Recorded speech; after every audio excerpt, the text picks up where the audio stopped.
ከትንሽ ወራት በፊት እኔና ቤተሰቤ ወደ አሜሪካ መጣ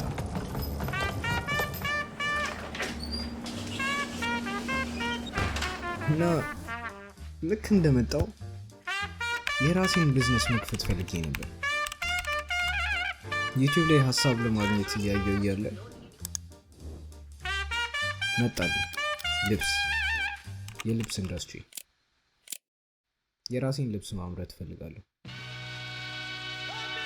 ስለዚህ ላለፉት ወራት ሰዎች ምን አይነት ልብስ እንደሚገዙ ለምን እንደሚገዙ ሪሰርች ሳደርግ ቆየሁ። ግን አሁን 5 ወር አለፈኝ። ምንም የጀመርኩት ነገር የለም። አሜሪካ ውስጥ እንደዚህ አይነት ቢዝነስ ለመጀመር ስራ ፍቃድ ማግኘት አለባችሁ። እኔ ደግሞ አዲስ ስለሆንኩኝ ስራ ፍቃድ ለማግኘት ከ5 እስከ 7 ወር ይፈጃል። ስለዚህ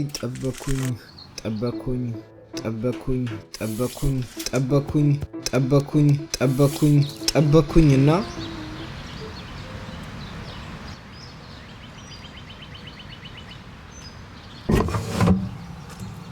በስተመጨረሻ የስራ ፈቃዴ መጣ።